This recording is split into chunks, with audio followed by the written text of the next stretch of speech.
لیکن یہ دو نہیں، اب تم اپنے ہاتھ اگر گربیان کے اندر ڈالو اور پھر نکالو، بلا کسی مرض کے نہایت روشن ہو کر نکلے گا، اور خوف رفع کرنے کے واسطے اپنا وہ ہاتھ پھر اپنے گربیان اور بغل سے بدستور سابق ملا لینا، سو یہ تمہاری نبوت کی دوسندی ہے تمہارے رب کی طرف سے فرعون اور اس کے سرداروں کے پاس جانے کے واسطے، جس کا تم کو حکم کیا جاتا ہے، کیونکہ وہ بڑے نافرمان لوگ ہیں۔ انہوں نے عرض کیا کہ اے میرے رب، میں نے ان میں سے ایک آدمی کا خون کر دیا تھا، سو مجھ کو اندیشہ ہے کہ کہیں اول ہی وہاں میں وہ لوگ مجھ کو قتل کر دے، اور میرے بھائی ہارون علیہ السلام کے زبان مجھ سے زیادہ رواں ہے، تو ان کو بھی میرا مددگار بنا کر ساتھ رسالت دے دیجیے کہ وہ میری تقریر کی تائید اور تصدیق کریں گے، کیونکہ مجھ کو اندیشہ ہے کہ وہ لوگ یعنی فرعون اور اس کے درباری میری تکذیب کرے۔ ارشاد ہوا کہ بہتر ہے ہم ابھی تمہارے بھائی کو تمہاری قوتی بازو بنائے دیتے ہیں۔ ایک درخواست تو منظور ہوئی، اور ہم تم دونوں کو ایک خاص شوکت اور ہیبت عطا، شوکت واہیت ہم تم دونوں کو ایک خاص شوکت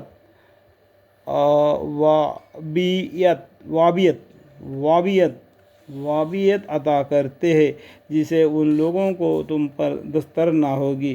بس ہمارے موضوع لے کر جاؤ تم دونوں اور جو تمہارے پیروا ہوگا، ان لوگوں پر غالب رہو گے، یعنی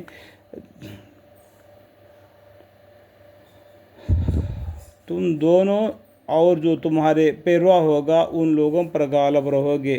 غرض جب ان لوگوں کے پاس موسیٰ علیہ السلام ہمارے سریہ دلیل لے کر آئے تو ان لوگوں نے معجزہ دے کر کہا کہ یہ تو محض ایک بازو ہے، خواہ مخواہ خدا تعالیٰ پر افطرا کیا جاتا ہے، اور ہم نے ایسی بات کبھی نہیں سنی کہ ہمارے اگلے باپ داداؤں کے وقت بھی ہوئی ہو۔ اور موسیٰ علیہ السلام نے جواب میں فرمایا کہ میرا پروردگار اس شخص کو خوب جانتا ہے جو صحیح دین اس کے پاس سے لے کر آیا ہے، اور جس کا انجام اس عالم سے اچھا ہونے والا ہے، اور لیکن ظالم لوگ کبھی فلاح نہ پاویں گے۔ اور دلائل موسیٰ دیکھ کر سن کر فرعون کہنے لگا، اے اہل دربار، مجھ کو تو تم اپنے سوا کوئی خدا معلوم نہیں ہوتا، اللہ مغفر۔ تو اے حامان، تم ہمارے لیے مٹی کی اینٹیں بنوا کر ان کو آگ میں بجاؤ لگا کر پکڑوا دو، پھر ان پختہ اینٹوں سے میرے واسطے ایک بلند عمارت بناؤ، تاکہ میں اس پر چڑھ کر موسیٰ علیہ السلام کے خدا کو دیکھوں بھالوں، اور میں تو اس دعائے کہ میرے سوا کوئی اور خدا ہے۔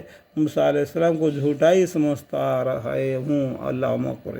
اور فرعون اور اس کے تابعین نے ناحق دنیا میں سر اٹھا رکھا تھا، اور یوں سمجھ رہے تھے کہ ان کو ہمارے پاس لوٹ کر آنا نہیں ہے۔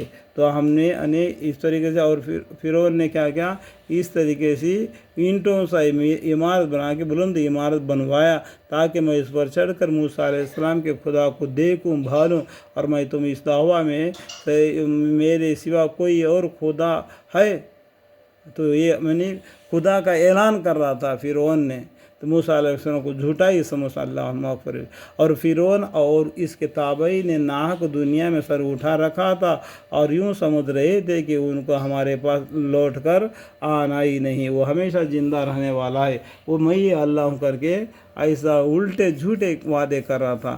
انسان کیا ہے، خلق الانسان ضعیفا وما خلقت الجن والانس الا لیعبدون، اور کیا اور بھی کیا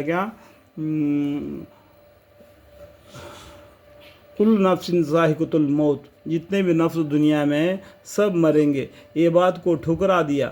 وہ میں اللہ ہوں کرتا، اللہ کبھی مرتا ہے کیا؟ اس کو اتنا عقل نہیں۔ تو ہم نے تکبر کی سزا میں اس کو اور اس کے تابعین کو پکڑ کر دریا میں پھینک دیا یعنی غرق کر دیا۔ سو دیکھو ظالموں کا کیا انجام ہوا۔ اور موسیٰ علیہ السلام کے قول و اظہار ہو گیا۔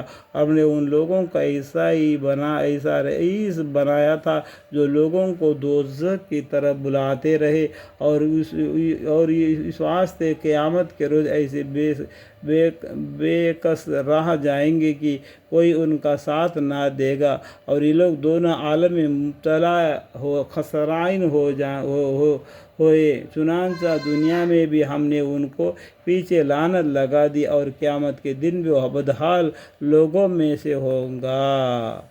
یعنی کیا؟ اور قیامت کے دن بھی وہ بدحال لوگوں میں سے ہوگا۔ یہاں تک کیا گیا 4واں رکوع القصص کے سورے کا پورا ہو گیا۔ یہاں تک کہ بیان کے درمیان میں مجھ سے چھوٹی سی بھی غلطی اگر ہو گئی تو میں معافی چاہتا ہوں۔ اللہم اغفر لی، اللہم اغفر لی، اللہم اغفر لی۔